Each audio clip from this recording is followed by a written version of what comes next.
A new royal revelation is sending shockwaves through palace circles. Prince William has reportedly confirmed that Queen Elizabeth left a private inheritance specifically for Duchess Sophie. But the detail causing the most whispers inside Buckingham Palace isn't the gift itself, it's who didn't receive one.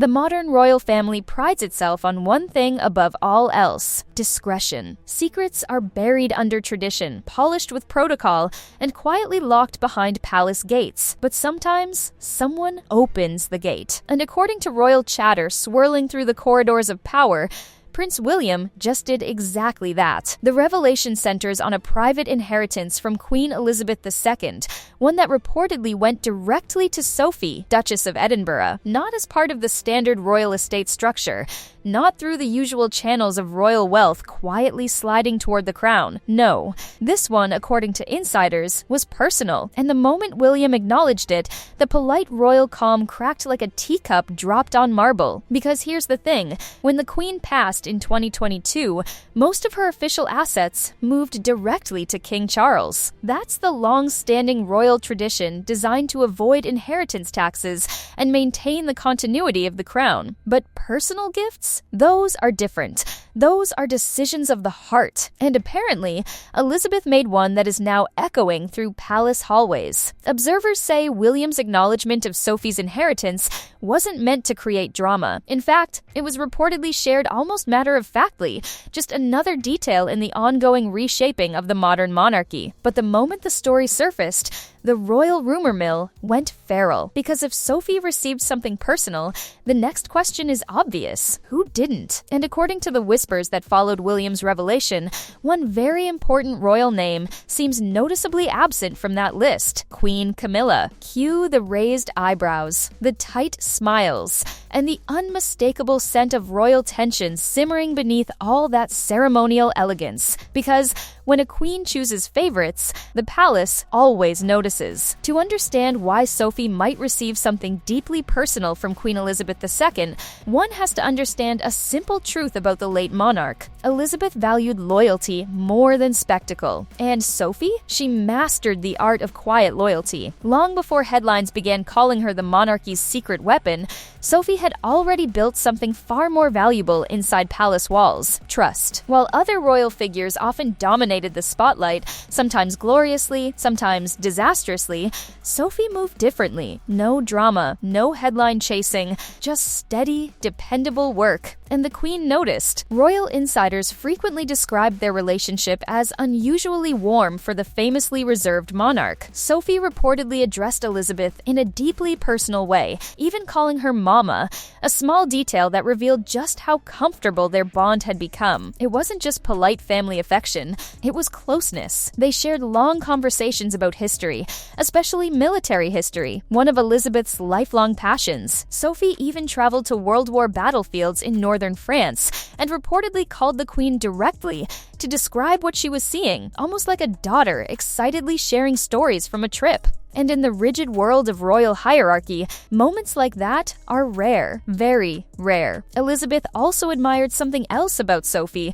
She had lived a normal life before entering the monarchy. She understood ordinary people, she understood work, and she never treated royal privilege like a trophy. Instead, she simply showed up, carried out her duties, and supported the institution without complaint. For a monarch who spent 70 years guarding the stability of the crown, that kind of reliability was priceless. So when whispers suggest that Elizabeth left Sophie a personal inheritance, many royal watchers aren't shocked at all, because in the Queen's private world of loyalty and trust, Sophie wasn't just another royal in the lineup. She was family in the truest sense. And now we arrive at the delicate part of this royal puzzle, the part that reportedly has Queen Camilla less than thrilled. Because if Queen Elizabeth did leave a private inheritance to Sophie, the obvious question echoes through every royal conversation like a drumbeat. Where does that leave Camilla? On paper, Camilla now sits at the very top of the royal hierarchy beside King Charles III. She is queen. Her position inside the institution is secure, official, and heavily protected by tradition. But personal relationships inside the royal family have never been quite so simple. For decades, Camilla's relationship with Queen Elizabeth existed under the shadow of one very complicated history: the turbulent beginning of her romance with Charles while he was still married to Princess Diana. Public opinion eventually softened. Time smoothed the sharpest edges. Camilla was welcomed more fully into the royal fold, but insiders have long suggested that Elizabeth's trust had to grow slowly, carefully. Sophie, meanwhile, arrived in the royal family without that baggage. Her relationship with the Queen built itself quietly over decades of shared work, personal conversations, and mutual respect. No scandals, no controversy, just loyalty. So when William's revelation about a private inheritance surfaced, royal watchers immediately began reading between the lines. Was this simply a heartfelt gesture from the late Queen to someone she adored? Or, whisper it softly in the palace corridors, was it a subtle signal about who she truly trusted most in her inner circle? Officially, of course, nothing has been confirmed. The palace remains silent, wrapped in its usual fog of dignified mystery. But observers have noticed something curious over the years.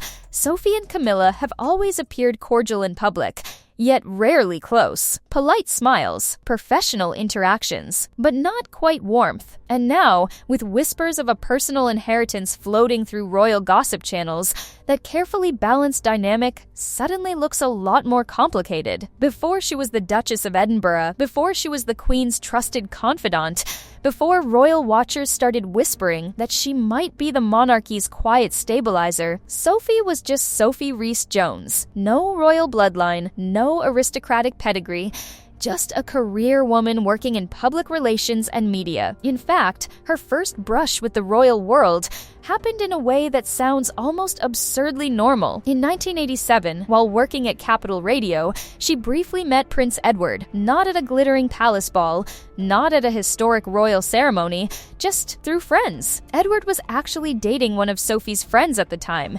Their first interaction was polite, casual, forgettable, the kind of meeting no one remembers 5 minutes later. Except fate apparently had other plans. Years passed before they met again in 1993 during a charity event tied to Edward's Summer Challenge initiative. And this time, something clicked. Suddenly, the casual acquaintance became a relationship. The relationship became serious.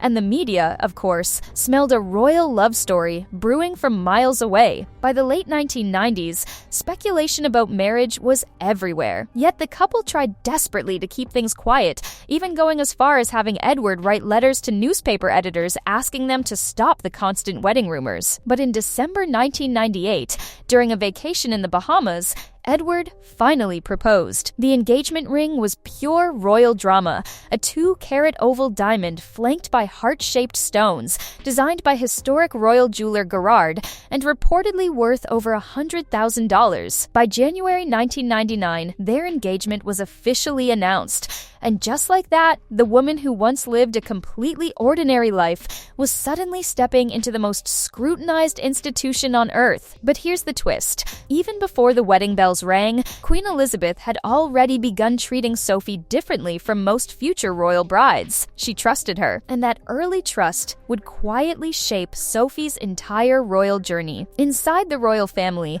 power doesn't always belong to the loudest voice. Sometimes it belongs to the calmest one. And over the past few years, Sophie has quietly become something extremely valuable to the modern monarchy, the stabilizer. While scandals, rivalries, and media storms have repeatedly rocked the royal family, Sophie has developed a reputation for doing something remarkably simple: showing up. No controversy, no dramatic headlines, just work. And Prince William has clearly noticed. According to royal insiders, William and Catherine spend private time with Prince Edward and Sophie away from the cameras. The two couples share an unusual bond inside the royal system. They are both working royal households. They are both raising children under intense public scrutiny, and they both understand the enormous pressure of supporting the crown during a time when the monarchy is under more public examination than ever before. That shared understanding has reportedly created a strong personal connection, but Sophie's influence goes even deeper. When the rift between Prince William and Prince Harry exploded into global drama, books, interviews, documentaries, the whole royal soap opera, Sophie reportedly tried to play the role of peacekeeper, calm, diplomatic, measured, exactly the kind of personality that thrives in a family famous for emotional landmines. She has also built a notably warm relationship with Catherine, Princess of Wales. The two women often appear relaxed and genuinely comfortable together at public events, sharing laughter in moments where royal formality usually dominates. Observers frequently describe their dynamic as almost sisterly, and in a royal institution where alliances quietly shape influence, those relationships matter a lot. So when Prince William recently acknowledged Sophie's private inheritance from Queen Elizabeth, many insiders didn't see it as random at all. They saw it as confirmation. Because Sophie isn't just another royal figure quietly standing in the background anymore, she's becoming one of the monarchy's most trusted players. The British royal family has always presented itself as a picture of unity, perfectly timed waves, carefully choreographed balcony appearances, smiles that look like they were approved by a committee of historians and etiquette experts. But behind palace walls, things are rarely that tidy, because modern royal life is increasingly complicated. King Charles III now sits on the throne, carrying the enormous weight of continuing his mother's 70-year legacy. Prince William is preparing, quietly but inevitably, for the day he will inherit the crown himself. Meanwhile, the monarchy has been battered by years of internal chaos. Prince Harry's explosive departure from royal life, public tensions between the brothers, the lingering scandal surrounding Prince Andrew. It's been a lot. And in the middle of all that turbulence, Sophie has quietly carved out a reputation as one of the few royals who seems universally respected. Royal historian Marlene Koenig once pointed out that Sophie attracts something very rare in modern royal life. No scandals, none. She takes on charitable patronages, travels internationally to represent the UK, and consistently performs her duties without attracting controversy. For a monarchy constantly battling negative headlines, that reliability is pure gold. King Charles reportedly values that immensely. William appears to as well, and that's where the quiet power shift begins to get interesting, because influence inside the royal family isn't always about titles. Sometimes it's about trust, relationships, and who people actually want around when things get difficult. Sophie seems to have built those connections across multiple royal households, which brings us back to the inheritance revelation that started all this drama. If Queen Elizabeth truly left Sophie a personal gift, it may not just be about money or possessions. It could be something much more symbolic, a final signal of who she believed the monarchy could rely on in the future. So now the royal question hangs in the air. Was Queen Elizabeth's private inheritance simply a personal gesture, or a quiet statement about who she trusted most inside the palace? Either way, the ripple effects are already stirring royal gossip. And if history has taught us anything, palace drama rarely stays quiet for long.